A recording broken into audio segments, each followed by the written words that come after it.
Be back soon. Yeah, boys. Alright, let's go. Good afternoon, guys. What's going on? This is the GSD Dota 2 action. I am GoDz, your commentator, your Asian Dota scene extraordinaire, your GoSu Gamers member, and this is your GSD Dota 2. For those of you guys who don't know, 16 teams, 16 of the best teams in Southeast Asia, competing for, I believe it's a $3,000 prize pool for this one GST. There's obviously a series of them. With the GST IDC, it's $30,000 in prize pool over 12 months, so it's a big deal over there. It's now just coming over to Dota 2, and this is our first edition. This is our first one. We're really sort of just learning what format will work, how we're going to do this. The way it works this month, we've got 4 teams in 4 separate groups. Top 2 from each group will go into the playoffs, where the playoffs, we've got an 8-team single elimination bracket format. As far as the groups go, we invited 10 of the best teams, then we had 6 separate qualifiers which are completely open to the public to play in and to compete in. And now we're here. Now we're at the main event. This is your group stage today. Next Saturday we've got the playoffs, and we're going to see who's going to come out on top in those top 2 positions. All by the end of today. I mean, all the group stage matches over in one day. There's 3 separate streams, as you can see on the right. I'm pointing left, but it looks right. So it's over on your right. It's my left. There's LD streaming on Beyond the Summit. I'm streaming over here on the GSD IDC channel, and the Dota Talk stream, not by Mort. Someone else is actually streaming on there. I'm not entirely sure who, but there's a stream you can check out. But we're gonna get right into this game, guys. As I may have not mentioned yet, it's Orange up against GoNet. GoNet won the Indonesian qualifier. They're the former X team. They've got some somewhat known players. For those of you from Indonesia, may have noticed some of these guys playing some high-level pubs. Also scrimming a lot recently, and they're really an upcoming team in Indonesia, but they're up against Orange Esports, a scary team. Oh, this is never going to be easy. It's always going to be tough, and we're going to see what GoNet can do against a team like Orange Esports. Let's jump right into it. Fuck it, let's go right into this game. Templar Assassin, the first pick for Orange Esports. I mean, normally this would be, I mean, Yamata doesn't normally play the Templar Assassin mid, but I guess this would be KYXY playing a solo mid Templar Assassin. Mushi been playing a lot of these sort of side lane solos and carries with Yamata as well, and that it's really a different team when they've got KYXY playing instead of Ice. Also, when they haven't got Winter playing. When Winter's in the lineup, he always goes that side lane solo, the suicide solo. When it's a safe lane solo, he generally plays it as well. But with KYXY, he's much more of sort of a solo mid Invoker TA type kind of player. So this is kind of a hero that KYXY play. Also a hero that Mushi plays. So one of those two will be on Templar Assassin. I'd be surprised if it's Yamata. Yamata more likely to play their farmer in their duel or trial, and like we saw him yesterday, he played the Chaos Knight one game, so more likely we'll see something along those lines for Orange Esports. Jet, or GoNet, formerly known as X Team, I believe. This current team, I don't know. Actually, GoNet, I believe that may probably a net cafe in Indonesia that supports them, and they're going to go straight to Akira. They also pick up the Shadow Shaman. Possibly going for some aggressive pushing strategy. I can't really think of many other reasons to pick up Shadow Shaman this early on, unless you want to use him for their sheer pushing power. Because even as, I mean, support here, the Chinese team love to run him. During TI2 we saw a lot of support Shadow Shaman, but he's just not really worth picking up this early on, I feel, for that alone. I'm really surprised. It's not a hero Orange would have been able to take, but I guess GoNet decide, well, let's maybe trick them into thinking we're going all-out push, or let's just pick up this support hero right now, because picking up our carry heroes, picking up our sort of semi-carry solos heroes like Queen of Pain would reveal too much about our lineup. By picking supports, it's really like, Orange are like, okay, they have 2 support heroes, but it doesn't really show what they're going to do with their roster, so it's much more sort of keeping your cards close to your chest, whereas Orange have already revealed their sort of solo mid hero with Templar Assassin. If they pick up a solo or carry hero like a Queen of Pain, they reveal a lot about their lineup, whereas GoNet, they said, we got supports, we can go push if we want to. You don't have to go with an all-out push strategy, even though you've got the Shadow Shaman Jakura as well. They can just play a standard. They can pick up an anti-mage here if they really want, so they're much more open with what they can do. The benefit for Orange, though, the way I put this, I make it sound like GoNet have done a better thing by not revealing their strategy, but by picking up your key heroes early on, well, you get the better key heroes. Heroes like Templar Assassin, which is so powerful in the mid lane. Heroes like Queen of Pain, who can dominate and control the map. So often you want to pick up those strong solos, strong carries early on in the draft, just to make sure you get your hands on them. They don't get banned out. Because what we'll see happening is Orange banning out those key heroes with that second stage of bans, the 3rd, 4th, and 5th slot. And that's something which GoNet have to be wary of. This 3rd pick for them is going to be very, very important to get something which can offer them some burst damage, offer them some DPS, maybe even a carry type hero. As Orange, they chewed through a lot of their reserve time here.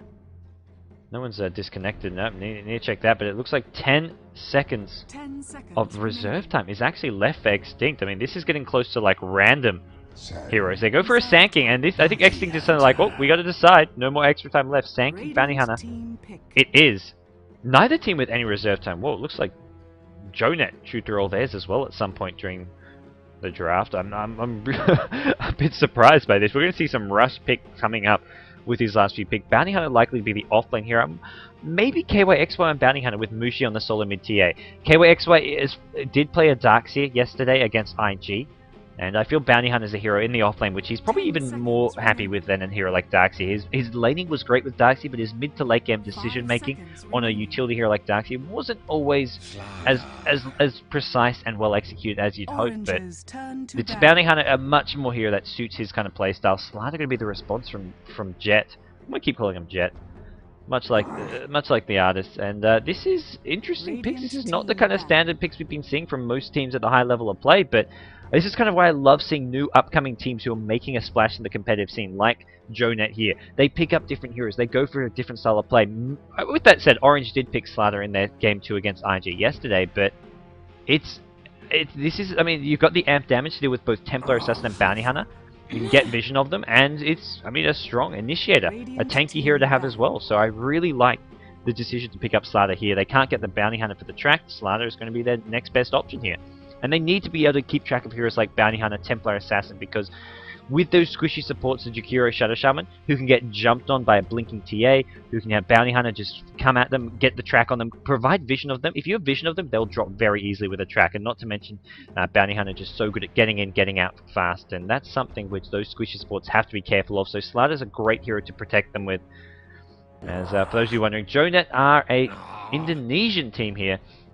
And now we're going to see those last level of bans coming out. There we go. Orange, I mean, as mentioned, with the supports already being picked up, Orange know, okay, let's just ban out those key solo carry heroes which can sort of cause us some problems. Queen of Pain, a strong sort of solo mid. Lone Druid as well, because, I mean, Slater isn't really your hard carry. He's a nice initiator, he's tanky. He needs to go in the tri lane as a farmer or a dual lane. That's the kind of problem with Slater.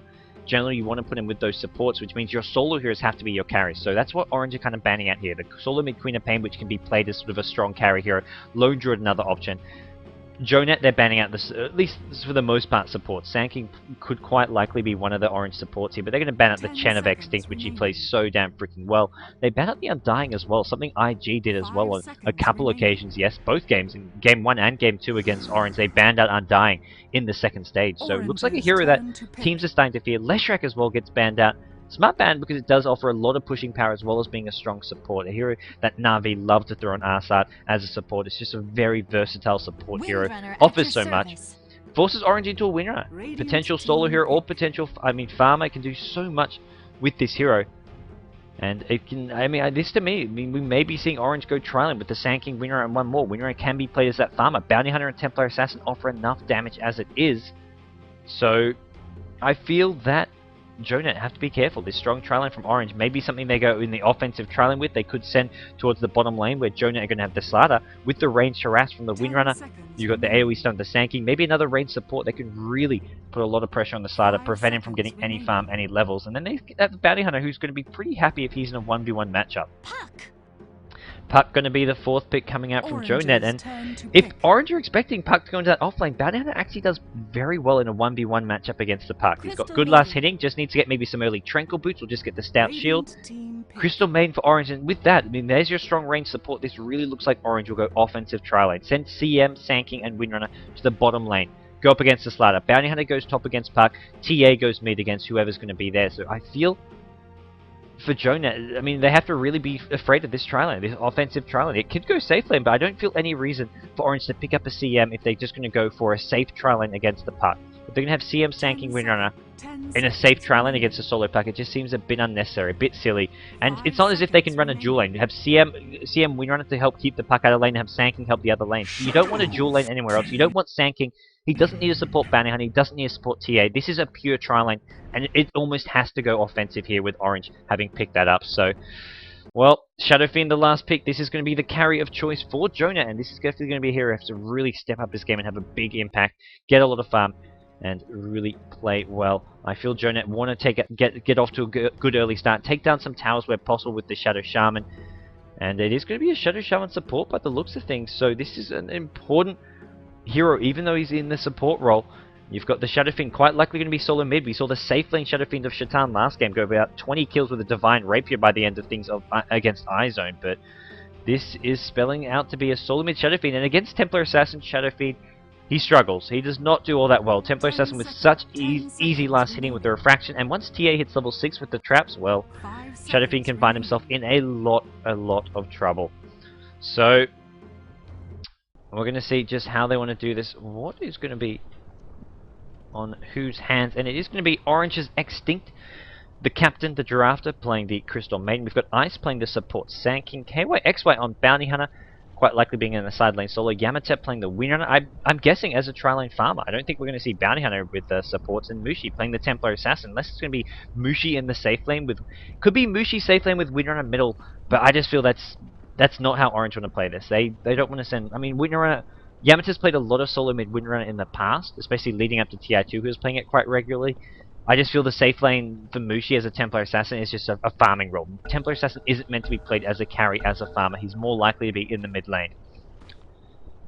Over on the Radiant side, the lesser known team, the team who are starting to make an appearance here, coming out of Indonesia, winning the Indonesian qualifier. That was not an easy Indonesian qualifier. It had teams from Oceania as well. Teams like Fumofu's from some Sequential Gaming played in that Indonesian qualifier. Actually, I believe they lost to Jonet in that. They also beat G7, the team from Myanmar, I want to say, in the grand finals there. So they've beat some tough teams in that qualifier, from Fumofu to G7.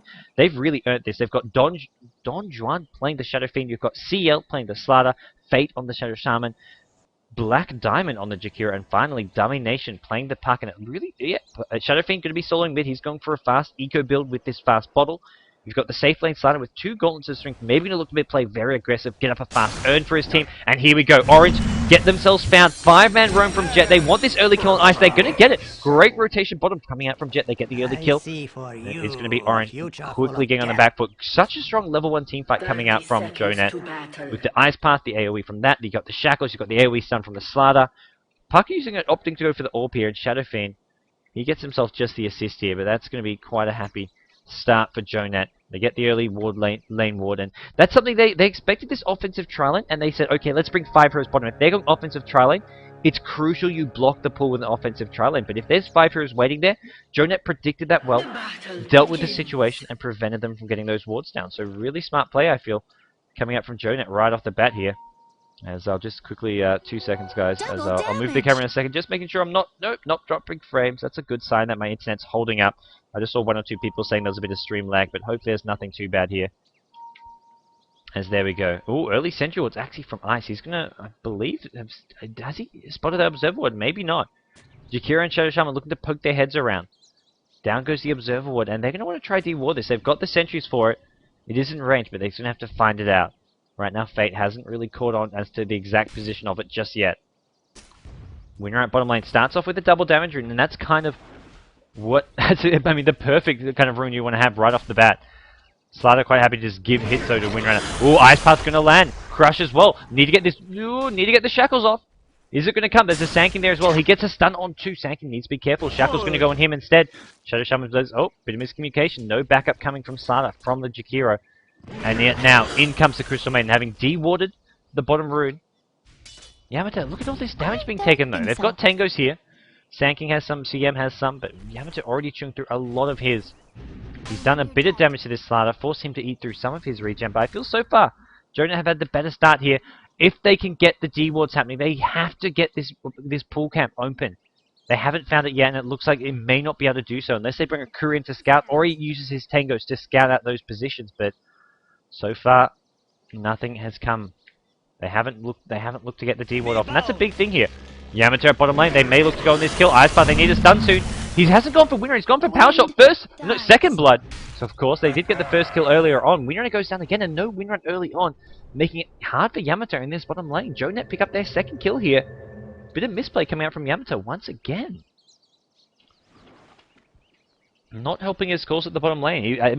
Orange wanted to go aggressive with this bottom tri lane, but giving up the first blood really gave Jonet a great start here. Looks like Jakiro with 1 kill. The first blood, I think, going to the Puck. I'm not actually sure who actually picked up the first blood. Okay, no, Shadow Shaman with 1 kill. So Shadow Shaman with 1, and then the Jakiro. The 2 supports with a kill apiece. Both with early Magic 6. This is really big and important. Both your supports having Magic 6 this early on make it so much harder for Orange to fight this trial line. They're going to be, if they go on one of the supports, they get so much, the supports of Jonet get extra mana to use to spam. They also get that little boost to their heals. Any spells being cast, whether it's a Nova to harass, is giving up charges, giving up more mana, and giving up HP that Jonet can just suddenly say, okay, you go on me, well, here's an extra 100 HP regen, which I can just use to catch you by surprise. So Orange need to be careful. They're going to have to play this safe and passive. They want to pull this wave back. They know Jonet can't use his pull cap. That's the one thing Orange have going for them. So they want to try to control the creep wave as much as possible with these ranged harass. Ooh, Black Diamond. That's the kind of play you want to see from Orange. Just really control this wave. Use the nukes when they can get some decent damage done. It does give up a Magic 6 charge or 2, but for the most part, it's a decent trade. Some of these other lanes. Don Juan up against Mushi at the mid lane. He's managed to hold his own pretty well so far, I'd like to say. 7 and 3. Mushi using those side blades as much as possible to try to land them on the SF, and Mushi, once he hits level 6, will look to really get aggressive. Meld damage when possible. Just going to keep SF as far back as possible. SF going to maybe want to raise some of these creeps. Oop, only gets 1, gets himself 2. And looking to just maybe even do some bottle crowing to ensure that this mid lane goes alright for him, because he's going to struggle to get those runes a bit, I feel. Bottom lane. We've got Jonet. Not able to find too much more action as of yet. Winrun is up to level 2. Does have that point in Winrun now. As I do apologize, guys. There's your CS stats. This is what happens when I don't cast enough. This is what happens when I do such irregular casting. I sometimes forget to put some of these fancy little scoreboards up. And if you watched last game, I missed like half the kills as well. So unfortunately, it is amateur hour here on the GSD IDC channel. Quick poke at top lane. It is Puck up against the Bounty Hunter. Puck with a decent amount of CS here, but he's on par. Bounty Hunter goes for the early bottle.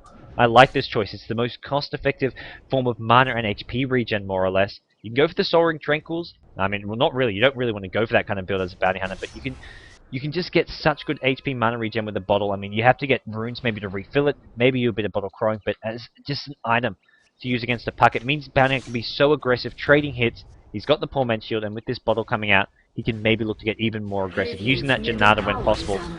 Not going for more points in Shuriken, largely because Puck can phase shift, dodge that damage, so the Janata is reliable damage, as it is going to be a pretty even matchup so far at top. Even CS for the two heroes, as Puck on 18, Bounty Hunter with just a couple extra. Mid lane, it's Shadowfiend with 11 and 6, Mushi winning this CS battle, as you'd expect. And the question is, does Mushi get kills now? He's just hit level 6, he's a full level ahead of Shadowfiend. Maybe going to look to get aggressive here. It is going to be bottom lane. Are they going in? Shadowfiend, there we go. Mushi's gone in. Mushi's got boots. He's got traps. He wants to make a go, and this needs to SF. Has he got regen? He's got a bottle charge. He's going to fight this SF. Don Juan takes out Mushi. Mushi, one of the best solo mid players in the world, gets outlasted, outplayed by Don Juan. What a play by the Shadowfiend. Mushi, I mean, Mushi just, I was watching him last night. Solo kill Ferrari 430. Mushi solo killed Ferrari 430 yesterday, and here he is getting beaten mid by a Shadowfiend as a TA. This is a matchup TA should win, and Mushi gives up a solo kill. He overextended. He got cocky, I think. I think he's like, okay. It's one of those moments where your sort of ego gets the best of you. You're like, okay, TA wins this matchup against SF.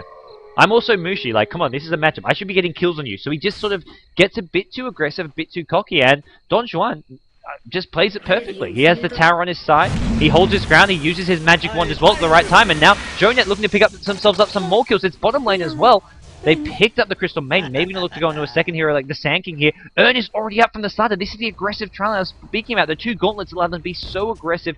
Using those Erns, if he gets another off, it will almost spell the demise of this Sand King. Does have some magic 6 charge which can keep him alive.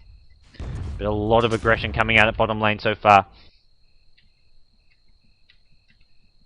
As Jonet, they're up 4 kills to nothing on Orange. Orange is going to have to maybe see some rotations coming from KYXY, start getting involved. But and the Puck, where's Puck is? Ooh, he's actually gone back to heal. He's tracked up now. He's no longer tracked up. Where's he going to? Oh, TP's top.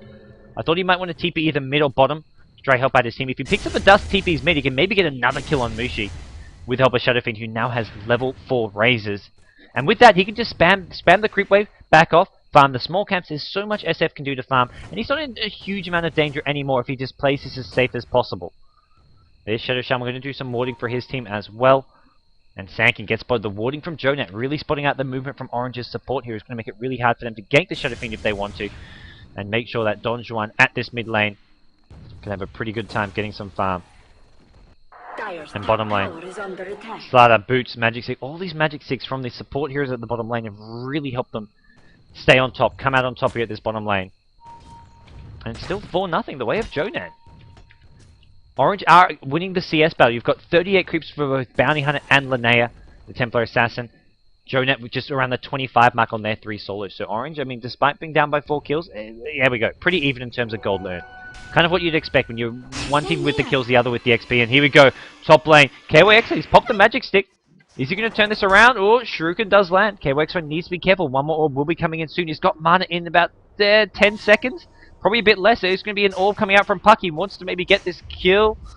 The orb could be the end here. Oh, Puck, you could be in trouble. He's going to try to use his orb to escape. Bounty Hunter still chasing. Not going to get the kill here. If Puck hits with that orb, it does a lot of damage. Maybe not quite enough. 240. The orb, actually, this level 3. Only level. If that's a maxed out orb, Puck wins that battle. But with it just level 3, Puck did need a run there. Makes the right decision. This is no. Dodge 1. That's a DD room for Mushi. The trap not going to land though. Well, yeah, no, it doesn't actually land. Mushi, can he keep up? He's going to need another trap to come out. Doesn't actually have it for 4 seconds here. Shadowfinger going to now try turn himself around. Mushi just melded up. Sentry wards. Are there any? There isn't, but there's DPS damage over time. Mushi going to find himself getting raised one by one. Oh, another big raid coming out. Mushi going to try to fight his way out of this one. It's not going to work. Mushi's going to go down, trying to just take down the Shadow Fiend with him. Can he do so? He does! The meld! Mushi gets himself some revenge. Don Juan goes down, getting a bit too cocky, the SF there. Falls for the same mistake that Mushi made.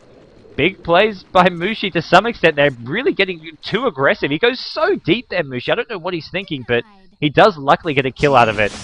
If he doesn't get that kill, that's a big, big loss from KYXO. There's the rotation coming in. KYXO picks up a kill. Slatter as well getting shackled up here. Slatter needs to get out of here. Is there more damage? Jakira actually going to buy back. In goes Puck. They get the Sankin. Core goes down. Extinct in all sorts of trouble. Silence just level 1. Puck just a bit too under-leveled here, I feel. Puck needs additional levels. KYXO, he's been amped up. Oh, here comes the counter game. Mushi's TP back in. Bounty Hunter picks himself up a kill. And GoDz may be overextending here. Shackle on the Puck. He manages to get off a phase shift. He's trying to escape. Orbs away. One more right click from Mushi. Can he get the... Ooh, he doesn't get the right line with the side blades. Ice Path not going to land. And GoDz give them a couple of kills here. Track gold as well, going the way of Orange. That's the kind of fight that Orange they needed. They really needed that. And the big problem here is also the level difference between these two teams. You've only got Shadow Fiend doing well. Puck's still level 6 compared to the level 8 on Bounty Hunter. This Puck is too under level to be helping out his team. He needs the maxed out illusionary orb. He needs more points in his silence before he can get more involved. Mushi, what are you doing? He's amped up. He's looking to run out of here. It's actually Jakira picking up the Crystal Maiden. Ice now going to find himself getting nuked down as well. Slatter stun. Jakira gets himself a double kill. Bounty Hunter and Windrunner on the run. Bounty Hunter going to get it for track. A Windwalk out. No amp damage coming out in time. It's Mushi though once again getting caught. Oh, Mushi. He's amped up too as well. Bounty Hunter on the side. Ooh, Bounty Hunter. You tricky son of a gun. Picks up a kill on the Shadow Fiend. So Orange, trade 2 for 1. Luckily, it's the Shadow Fiend kill. The one kill they get is an important kill. And Orange say, enough is enough. Too much aggression, too much action. They want to get back, get some more farm. Look at this. This is the good news for Orange. Bounty, TA, Winner. They're leading the farm boards. And the hero levels as well. Going the 2 highest in the game, both on Orange's side. The Trilane, though, this is the worry. Windrunner, only level 5. Sanking, level 4. Not quite what you want to see with those heroes, but overall XP, pretty even between the two teams. It's the gold also. Oh, gold actually dead even as well. So, despite Orange out farming GoDz, it's still a pretty even game between these two teams. It's a lot's going to be resting on KYXY and Mushi. I feel now that this Orange Trilane are so under level. They need the Bounty Hunter, the Templar Assassin to get some kills for the team to make something happen. They're going to try to do this at mid lane. SF has so far been, to some extent, food for them. As, oh, Shadow Shaman, did he spot? Oh, he spots Mushi. I'm not exactly sure. He needs to get in there with a Hex. He does get off on Mushi. Oh, is there shackles? TP's coming in. 1 Sentry Ward is down. KYXY gets out of range just in time. The defensive TP from Chikiro was there as well. And Don Juan still alive. Wants to maybe pick up some treads. Does have an early Gloves of Haste. Interesting item pick up. Normally you'd want to just get the HP. from the belt of giant strength first, but goes for the attack speed. But there we go. He's got the treads up now. As Orange's Ice and Extinct, they've rotated top. I think they realize this bottom lane is a bit of a losing battle to some extent, especially with Slada having this earn up. Provides additional DPS, gives them the heals they need in between those clashes. And it's going to be top lane where Jonet strike next. They want Ice, maybe Ice Path. Oh, doesn't actually land. And Orange get themselves off a track, so Orange track, they back off. They now have the vision. They've got some slight control here. They know Puck is here, they know SF is here, so Jonet bring a lot of heroes top, and Orange say, okay, you guys just waste your time. We're going to back off for now. We're going to go back and farm. We're going to take Mushi at mid lane, getting a lot of farm. Almost has his blink dagger. And you've got bottom lane. Yamato can just control the lane against the Slada, out-farm him in this 1v1 matchup. And that's not going to be Slada having a lot of fun here. He's gone for the Urn rather than something like a Vanguard. So it's a lot harder to stay in the lane against the Windrunner. Unless he's using those Urn charges to heal himself up. And he wants to use those for ganks, to be aggressive. To get nukes, to get kills. So it's a matchup where maybe we'll see Jonet bringing some support heroes down, looking for another kill on Yamato soon. Yamato, though, does, whenever he gets amped up, he's probably sort of got this niggling thing on his mind. Am I being ganked? Are there more heroes coming? So it's still somewhat okay for the Slada in this bottom lane, especially when his support heroes are missing from the map. Windrunner has to play very safe. Like we see now, the support's just roaming near this mid lane, but because Windrunner doesn't see them, Windrunner's playing very, very safe. Ooh. Extinct gonna get, gonna find himself somewhat getting caught out here. Fate gets slowed by one of Mushi's traps, and with that, both teams back off. Ward gets dropped down. I like this positioning here. Gets vision. Really good vision, actually. Down to the big camp over here as well, and also somewhat in towards the middle lane. There's that. Let's have a look. Let's have a look. There we go. We can see some vision in mid lane. I love my little camera views. Vision down the neutrals. Even vision back towards the jungle as well. So really smart warding by Orange. They've got one in the high ground here as well. They're looking to get kills, but what Jonah are doing? They're going for a group up and push maybe now. But they've got the Serpent Wards. I want to drop those as soon as possible. Puck level 8. He's got 2 in the silence. He maybe needs some more points. And this is not going to be the easiest push for Jonah unless they're going to have to commit the Serpent Wards, I feel, to this. And so they're trying not to. They're trying to wait it out. There we go. Fate drops them. And with this, Orange going to see their tier 1 tower go down. They do pop the glyph. They may want to look to engage here. 5 Jonet heroes are there. Orange is going for the trade at bottom lane. There's 3 Orange heroes pushing bottom. Track gets dropped, but Orange not going to engage as of yet. And there we go. Orange trade tier 1 for tier 1. And that's a good way to play this, especially when you can't really fight into those Serpent Wards. Best option you can make can be just to back things off, as Puck takes a lot of damage actually at mid lane. And Orange, they're not really done pushing. They're looking to continually apply pressure. They've got Arcane Boots up on Windrunner. And Yamato, this is going to be his... He's got enough gold for a mech here. If he wants to buy that now, this is a mech. And I imagine that's going to be his item of choice. There we go. He buys the full mech.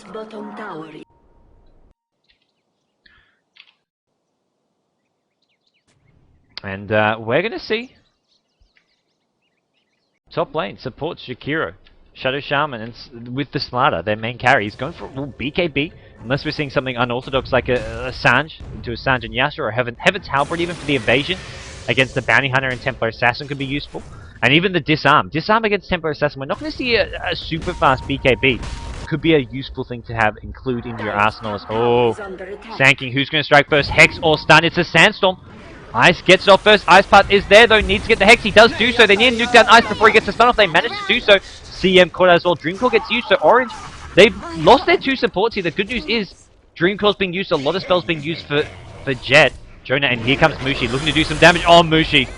What are you doing? What do you think? He's getting changed disables. Here comes KYXY, but he's not going to be able to do anything to keep Mushi alive. 3 heroes down for Orange. Jonah just out team fighting so far. Great shackles from Yamato. His second 2-hero shackle shot in this fight. Ice Pass coming in from Black Diamond just to ensure their safety. And KYXY wants to be careful. Amp damage will be there for Slada. And even with all these tracks down, it's a 3-for-0 trade. Jonet pick up 3 more kills. Orange is not playing like their usual selves, I feel. Bounty Hunter finds himself a rune. Actually gets spotted. Observe Ward is there. If there's Sentry Wards, they say, okay, let's bait this out. Let's drop a Sentry Ward and wait for him to run right into us. They haven't got any sentries, though. And with that, it looks like they don't want to. They're pinging here. They're saying, Bounty Hunter is likely to be here. He's actually rotated towards the mid lane. He's going to find the Slada. Can't really do too much except poke at him.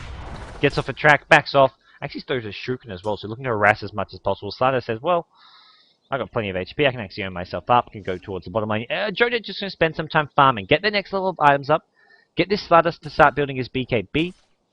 Get Puck his Blink Dagger. Get some more levels as well on some of these heroes. Puck wants his level 10. You want to have the max out silence. Right now it's a 1.5 second silence. 3 second silence instead of that is absolutely massive. That can be the difference. That can be kills on Windrunner, Sand King. That can be preventing Mushi from using his refraction. It's a big, big issue for GoDz. They have this under-leveled Puck, so that getting him to level 10 right now, to me, is top priority. The supports are doing really well, though. Jakira's got the maxed out Ice Path. He's got the point of Macropyre as well. Decided to build up a mech for his team. They would like to have that up at some point, but it's not a crucial thing for them to have. Shadow Shaman's up to 1k gold, got his level 7. And at this point, GoDz just need to get farm as safely as possible. Try to get themselves some levels, some XP here and there, where possible.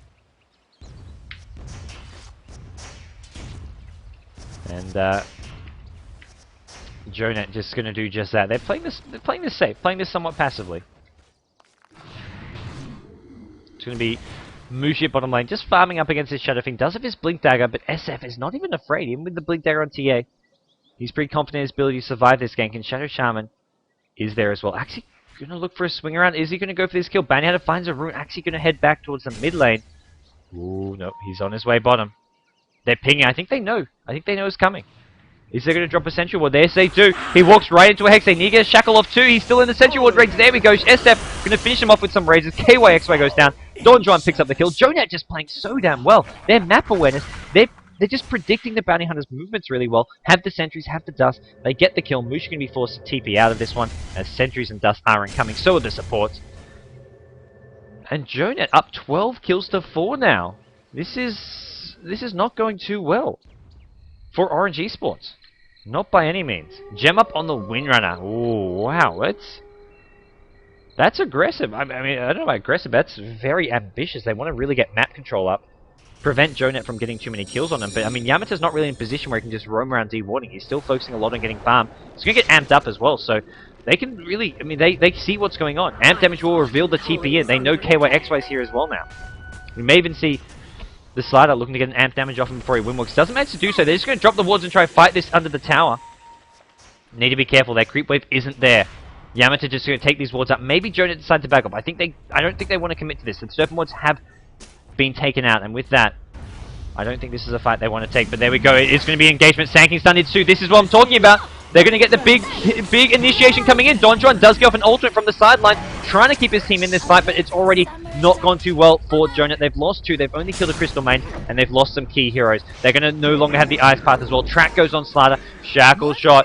Doesn't land. Slider on the run. He's got the sprint up for a bit longer, and it looks like he will get out, but a 3-for-1.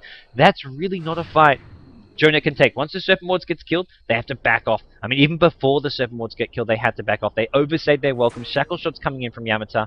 And just overall, there's just such great initiation coming from them as Bounty Hunter.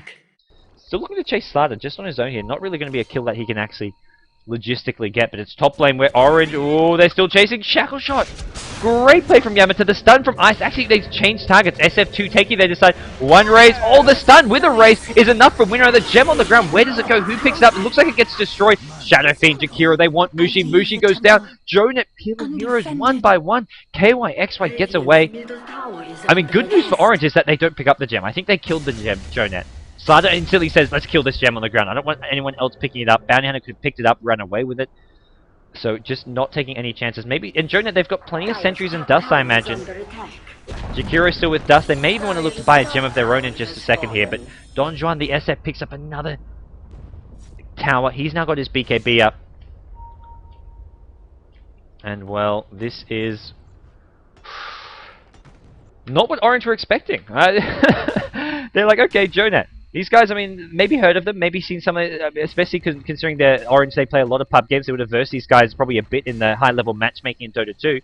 Don Juan, a name that I recognize from playing a lot of matchmaking, but these guys from Indonesia right now are ahead. They've got only a small gold lead, but they're up 16 kills to 8. They're going to find Slider getting initiated on mid. Puck goes into silence a bit too late. Slider very, very tanky though. Magic Wand as well as plenty of HP. Frostbite is there. Ice Path, is it going to be enough? Slider turns around. He thought he was dead. He thought he may as well throw an amp damage. He takes Sand King down with him. I think he could have almost lived there. The Ice Path would have kept him alive. I can understand his line of thought there. Like, oh crap, I'm dead. I got 50 HP and there's more damage coming in. But almost got kept alive there by the backup from Puck. Puck, unfortunately, just a second too late with the silence on the Sand King. Epicenter had already started casting, and I mean, that just goes to show Orange have to commit so many heroes to killing a hero like Slider. And Slider, that was just before he had his BKB. Next time he's going to have his BKB, and then it gets even more difficult. Mushi with the double damage. Maybe Orange go Roshan here with this. Looks like that's the plan. Slider is dead for a couple more seconds. Orange know that Jonet may not be in position to take this fight, but nope. Jonet going to scout things out. Track goes down on Puck. Puck going to orbit through. He's going to see that they started on Roshan, so now Jonet know what's up. They know they have to be in at least a position to contest Roshan to some extent. They're going to deward some of these traps. Ooh, Sentry Ward battle going on. Ice Path goes down. They want to get rid of this Sentry Ward. Who's going to do it first? It is Jonet who deward one Sentry. Are there more, though? Sentry Ward is there on the Sand King. And, oh, Puck, he gets off the Observe Ward as well, so Orange being denied a lot of vision here. Ice going to have to put up another Observe Ward, maybe looking to get one over near the mid lane. As actually, no, Orange already have this ward here, just in the mid lane, so it's well placed. They know what's going on. Mushi going to maybe start working away on Roshan in just a second. As Slider is looking to farm his BKB. It looks like they don't want to come and fight just yet.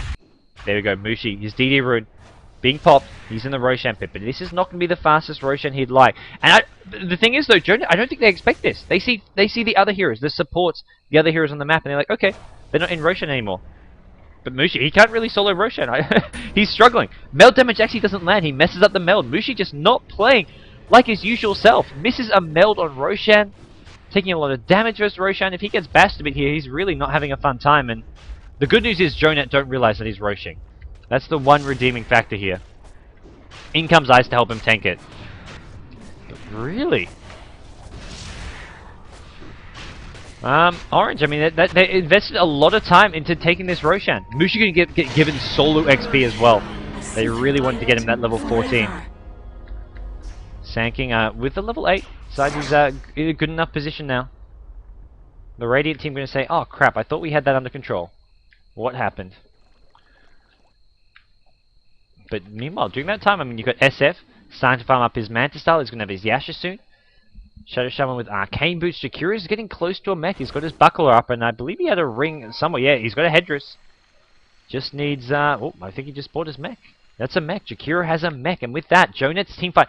This is what they need. Like last time when they lost that fight at top lane pushing, if they had a mech there, I would say they can push without Serpent Wards, but without the mech, it's not really a fight they can take. There's a lot of damage from the TA, and there's also a Windrunner hitting big shackle shots, but mech gives them armor as well to help deal with that, so it's a really useful thing to have. Mushi going to get caught up mid lane.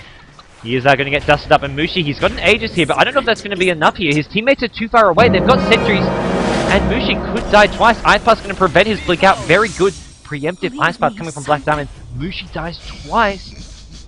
And Mushi, is he going for BKB or is he going for Desolator? If he's going for Desolator, he's in all sorts of trouble. He needs to say, screw it, I need BKB. Yeah, it's BKB. He's got his Ogre Club on the ground. But it's not coming up as soon as he'd like, and Jonet are going to be pushing. They're going for this tier 2 tower. Wards get dropped. Tower at top goes down to Yamato by the looks of things. And I think Jonet just want one tower then to back off, go back to farm and get their next level of items up. They're not quite ready yet. They want this Shadow Fiend to keep on farming, get bigger and bigger. Especially with Yamato getting a decent amount of farm and applying a lot of pressure at top lane. They want to TP out, they want to defend this, and there we go. Slider takes himself top. He can start gearing himself for his next big item. Maybe even go for that Assault Crest, maybe a Heart of Taras for pure survivability. As so far, things not going according to plan for Orange Esports. This group is a tough one. This is, I believe it's Group D. I don't know what letter of group it is, but I can remember the teams in this group. You've got Orange Esports, Jonet, and you've also got Pajibig TNC, the top teams from the Philippines. The team who won the Philippine qualifier, who also recently won the PGF Dota 2 tournament. So this is not a match that Orange can afford to win. If they lose this and they lose to Pajibig, they're not going through the playoffs. They could be knocked out in the group stage. A very, very big and important match for Orange Esports to bring themselves together. They're looking for a smoke gank. They're looking to find an opening here. But they're really too split up. Bounty Hunter's not with them while they're going for these kills. He's going to back up Windrunner. It should be either a 4-1 split or all 5 of them grouped up. They can have Windrunner solo pushing top, but I feel Bounty Hunter, KOXY should be with the other 3 heroes. He can't really get too many kills with this Windrunner. Maybe if there's a solo hero defending like Slider, but Slider's going to BKB. He's going to get tracked up by Bounty Hunter. And it looks like Jonet going for a smoke of their own. No gem as of yet, I believe. I'd love to see a gem up from them. It's really the one thing I feel that they don't have the confidence to do, if they did it and did it well, they'd be able to take this game. They'd be able to de-ward. Wards like this, which have been up for the full duration here. They could de-ward everything. They'd also have a great way of dealing with the Templar Assassin as well as the Bounty Hunter. Even the Sand King. This is a must-buy. This is a must-buy game for a gem. You just have to get a gem, and you should be getting it really early on in the game as well. Here we go. They found Winner. They found Yamate. He's trying to force staff himself out. Needs Shadow Shaman to get in close. Oh, not going to happen. Yamato gets away just in time. Track's going to be coming in here. Maybe Jonet decide they just go for a push here. Maybe they back off. Actually, they're going to have to defend bottom. Orange is trying to dismantle them by split pushing. Go for a more, I guess, an experience-based style of play. They can just sort of show that they have the experience to just sort of cause problems by playing this split push style. But it's going to be Slaughter catching up to the CM in just a second. Oh, Extinct, man! That isn't Frostbite. Gets a bit of misplay there from Extinct. Either way, I'm pretty sure he said, even if he gets the Frostbite off and continues to run away, he's going to go down. Slaughter's just too damn fast for too damn long. But a lot of heroes come bottom just for a CM kill, and then immediately Bounty Hunter Winner once again counter-pushing top. So this is actually, yeah, I was about to say, this gold graph probably going to be pretty even here, even though it feels Jonet are doing really well. I mean, killing Mushi twice when he got the Aegis, getting kills all over the map. They're not farming well. That's really been the big difference here. Shadowfiend, the one hero who does seem to have a decent game of farm, but even 28 minutes, this is where you'd expect to have the Manta style with the BKB. He's not doing as well as you'd like, and that's something which could hurt them. Dust gets popped. He knows. He expects Bounty Hunter to be coming in. Fake gonna get shackled up. Doesn't actually latch to anything. BKB from KYX over the physical damage may be enough. He gets out of there. Dust has expired, and here comes another TP in. It's Shadowfiend. I don't think he's gonna be able to do much to Yamate. He wants the tower though. Yamato wants to get out of there. Force up is up. He's gonna make. He's gonna force over. Does Puck have a dream call? He does, and he may want to just pop that. Get this kill. No. He decides against it. They've turned around. They don't get Bounty Hunter or Winner on a big, big win for Orange. They get a kill. They get a tower. And they walk away with it without taking any damage. And the entire time, it's Mushi farming at the bottom lane. Big, big plays coming out from Yamato. And he's really stepped up his game. This split push coming out from him. The decision making from Orange has been so for the last 10 minutes or so has been superior to Joe Team. Joe Team for Jonet. And Jonet, I mean, they're winning on, for the most part, just having the superior heroes, a better team fight, and just punishing individual mistakes. But the actual team fight decisions, the calls of where to push, where to counter gank, has been better for Orange. It's just Orange making a few individual skill mistakes, especially Mushi. He's getting caught out a lot this game. Bounty Hunter as well as walking to Sentry Wards. I mean, Jonet are playing well, just need to sort of make the better big calls. Make some riskier calls. Here we go. There's your gem. Jakiro does finally get it up to sides. It is the right time. It is what they want to get. And we're going to see Jonet continue farm. Blink Dagger up on Slaughter. So there's your superior initiation. I feel that's a big item to be getting here. Winner has found another gem. Orange really want to de-ward as much as possible. Interesting because no invis heroes. There's nothing with any invis on the Jonet side. It's purely for de-warding. And the first gem they got was very early on for de-warding. Radiant team actually don't have any wards up at this point. This is going to confuse Yamato. He's going to be like, where are all these wards? There's nothing. Absolutely nothing. It'll be Jonet who want to do some de-warding here near the mid lane. There's also this top lane ward as well. There's Orange just going to go back to farming a bit longer. Yamato just scanning out everything, making sure there's no wards on the high ground. Want to prepare maybe for the next Roshan and just to sort of keep Jonet on the back foot in the dark. It makes it a lot harder for them to farm. Shadowfiend has a Manta style now, but I mean, compare this. Dire side, you've got the BKB 1600 gold on Templar Assassin. Winner is going to have, I mean, 4-staff mech ultimate orb. These heroes are on par with the SF. Bounty Hunter's got drums as well as BKB and 1400 gold. SF is not really leading that much in terms of farm. Well, look at the net worth. There we go. Winner leading in net worth. It's very even. These top 5 heroes are dead even. 3 of them are on the Orange side, so that's really where Orange is staying in this game. They've got 3 of the top 5 heroes. Puck is just not had a big game in terms of farm and items. Does hit level 13 now. They do get another tower, Jonet. And that's really what they kind of want to be doing. Taking down these towers, forcing fights. They've got the Shadow Shaman Serpent Wards. They can just force the issue if they like. As long as they stick together, now that they've got the gem, it's really hard for Orange to engage. They're going to have a Blink Dagger on Sand King though soon. That's going to be the key item, the key pickup for Orange. He also wants that level 2 ultimate. He's not level 11 just yet. He's just going to be farming away in these neutrals. He's got enough gold for it. Doesn't have the levels for it though, but he's got the Blink Dagger. That's the big thing, just for the Blink stun even. Even getting off the Epicenter with the slow. He wants that level 2 ultimate.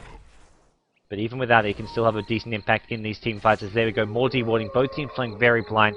One observer ward gets planted at the mid lane for GoDz, as they're going to be walking past some observer wards at the top lane. Jakiro not there to spot that one out.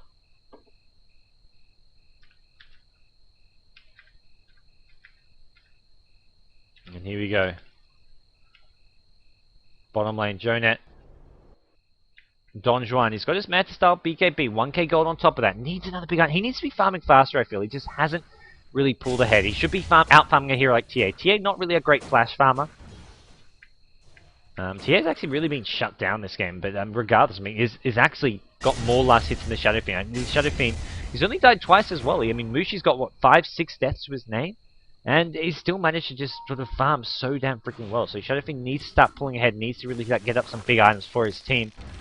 And if they give Orange more time for Bounty Hunter to get up maybe a Manta style, some DPS, for Sanking, you're going to have his level 11. Winner's going to have a Sheep Stick soon as well.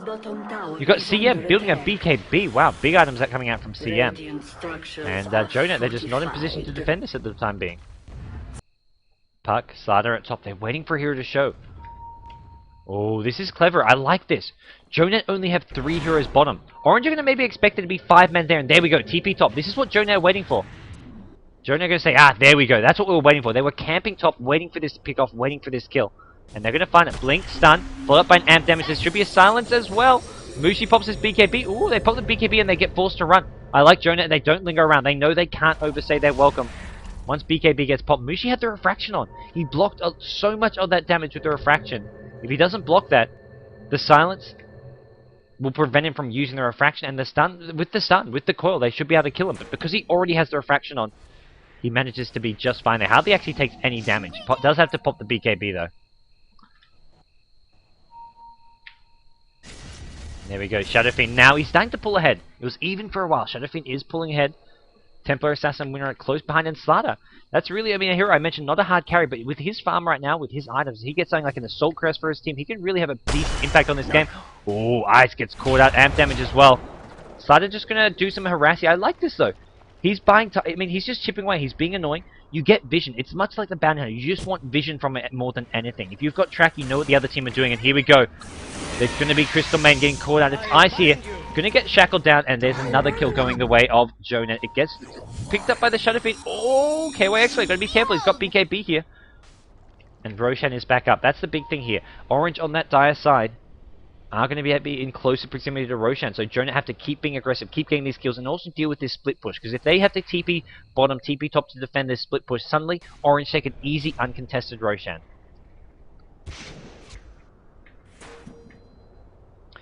And now Slaughter with the blink. Maybe it looks like they want to go. CM's dead for another 3 or 4 seconds here. Templar Assassin still pushing top with 4k gold. Maybe we see Mushi pick up that Desolator in just a second. Maybe he goes for the crit. Some kind of DPS will be. And here we go, he's TPing bottom. Wards get dropped on the high ground, so GoDz want to take this. They've got Liquid Fire up to level 3, so that'll help chip away at this tower as well if they get it on there. Slaughter forced the BKB, and GoDz, they're already on the back foot here, it feels. BKB's pop for both teams, though. This could actually work out well for GoDz. No BKB on Bounty Hunter, and as well as Mushi on the Templar Assassin is a big deal. Sand King doesn't get the epicenter blink off just yet, and there we go. SF goes in, BKB ulti. Is there going to be enough damage? Mushi's on the run. He's not amped up as of yet. There we go. A bit more damage is going to be needed. SF is trying to chase. It's Slaughter though, going blinking and balls to the wall. Too far, too deep. Mushi turns around. Slaughter will drop. And GoDz overextending. They pick up a bounty and he instantly buys back. And I feel GoDz, they should just focus down the tower. Once Orange blew their BKBs, it should have been a one fight for GoDz, or at least a fight where they don't really fully engage. They just chip away at this tower, take it bit by bit, but now they lose the fight. Orange going to maybe pick up Roshan as well. And oh my, Slaughter buyback. I agree, guys. That's a really loud buyback noise. That kind of like blew my eardrums almost, especially with my headset not having a volume control. But Orange, with Slaughter buying back, they're not going to go right into this Roshan pit, I don't think. Maybe they still will. Ooh, this is not what I would expect. I was expecting either Desolator or Daedalus, but he's gone for something completely different. Going for the evasion. Helps deal with the Shadow Fiend as well as Slaughter, so we're going to see a Butterfly up from Mushi. He's going to be relying a lot on his teammates to do the additional damage. I mean, Butterfly gives some damage, but nowhere near as much as the Desolator or the crit, but damage is coming from the likes of the Bounty Hunter as well as the Windrunner. We know the finished Sheepstick at this point. Bounty Hunter just trying to tank up even more. Has a Vitality Booster up. And, oh, no, I was about to say, do they still have this gem? They've still got it. And they're not going to be able to go in the Roshan pit just now, I don't think. Or maybe they look to force a fight. Both teams with a gem up. Slider, oh, finds CM. Amp damage on Ice. Extinct, does he get that? No, he doesn't. BKB from Slider, make sure, but Ice going to go down as well. Slider goes down. KYXY taking a lot of damage from the physical right click. Bash! The bash from Slider. He gets the amp off. KYXY on the run. He's got no more BKB. Slider needs a blink stun. He's going to find it. Dream Call as well. Slider just tears him apart. No buyback for KYXY. Triple kill for the Slider. And Shadow Shaman still alive. Drops the surfboards. This could be Rex. This could be Jonah. Taking mid-Raxes. Taking out Orange here. They haven't won yet. They're not in the clear. It's just one set of Raxes, and Orange are a team who will never say die. What a great initiation coming from Jonah. This Slider is just manned up. This Slider for me has been the MVP. Slider is just such a hard hero to play at the top competitive level. We saw Orange, Mushi played Slider against IG, and he really struggled to find the initiations. He didn't know when to time the BKBs, when to run in with sprint, when to go in with a stun, when to back off. But this Slider from CL has just played so perfectly. He's been a key player here for Jonet, and I love this. Look at what Shadow Fiend does. He says, okay, Mushi, you want to go for evasion? You want to go for butterfly? Well, guess what I can go for? MKB. He's got enough gold for his one. He's up to 1800 gold. He's already got one of the javelins. We'll probably pick up the other once the courier's free. And this is going to be an MKB Manta BKB for the Shadow Fiend. Jonet looking like they may take down Orange Esports here in a big surprising turn of events. I mean, and with a big fight like that one, with those racks, I mean, you got to really look what are they going to be picking up? That should be some big items coming up soon for them. Puck now up to 2.2k gold with an ultimate orb. Slider 4k gold. This, I imagine, is either a heart or an assault crest. Something. The heart for just pure survivability. The assault crest gives great pushing auras, great teamfight auras as well. Shadow Shaman with a Ghost Scepter. I like this pickup against both Bounty Hunter and TA. They can just go in on him, pop the BKBs, and try kill Shadow Shaman before the fight begins. So it's the right decision to get this. Keep yourself alive long enough. There isn't really enough nuking damage unless Sanking is chaining that with an Epicenter. But if they're committing Epicenter and BKBs on both Bounty Hunter and the Templar Assassin to kill the Shadow Shaman, he says, fine.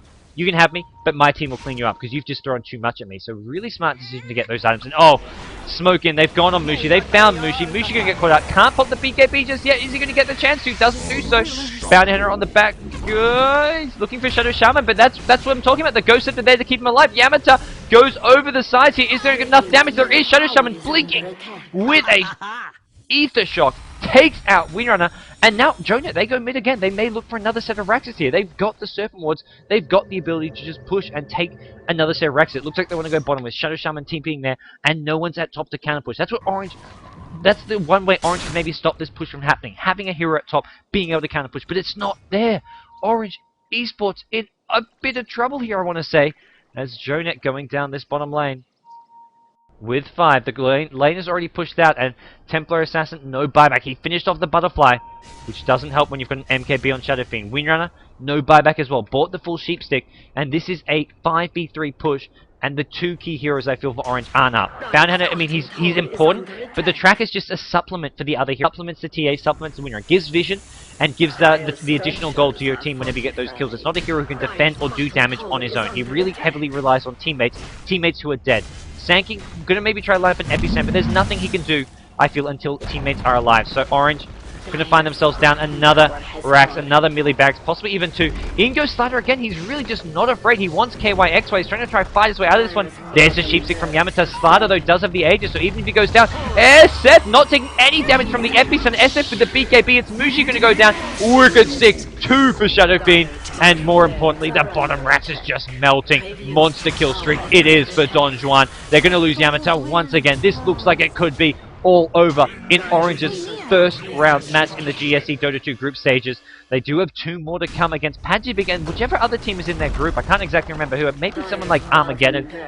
But it's Jonet, the team who no one knew from Indonesia, causing a big upset against Orange Esports. There's your GG call. And Orange going to lose Sanking once again.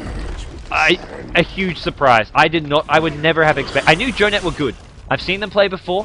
I knew they could. I mean, they beat Fimofu's team in the qualifier. They beat G7 in the qualifier. But to beat Orange Esports, this is the team who just last night really took it to Invictus Gaming, almost took down Invictus Gaming in 2 separate games. They lost 2-0, but both games, Orange had a huge lead. But this game, from start to finish, GoDz were in it. They were never really fell behind. It was dead even for such a long time, but then GoDz just found kills, found tails. Look how even this game was. Sure, GoDz were up by maybe 10 kills, but Orange had the farm. It was never in either team's favor until about here. This mark here, around the 35, 36 minute mark, GoDz really started finding kills, finding openings, and making these smart team fight decisions, as it is going to be GoDz taking this GESD Dota group stage match. Assuming they don't, because of all the DCs, they do get the throne. There they go. They get the throne. Orange looking tired, looking out of sorts, and just looking a bit frazzled. Not what I would have expected coming out from them, guys. But that is the GSD Dota 2. This is where we see some new teams come in, some new faces in the Southeast Asian Dota teams. 16 of the best teams, and it shows they can compete with the likes of Orange Esports. Orange Esports actually getting beaten here, guys. We'll be back soon with our next match. The next match I'm casting is Mineski up against Zenith. Oh yeah, easy crazy.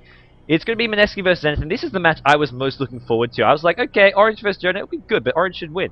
I was most looking forward to Mineski versus Zenith and N9 versus iZone, but it looks like we've got some more treats. We've got Orange getting upset by GoDz, and we're going to have Mineski versus Zenith coming up soon, guys. Stay tuned. I'm going to be playing a few ads in between games to support myself. I'm GoDz from Ghost Gamers. You can find me on Facebook at facebook.com/ggNetGods, on Twitter, twitter.com/ggNetGods, and all the VODs from my cast are uploaded on YouTube, youtube.com/GoDzStudios.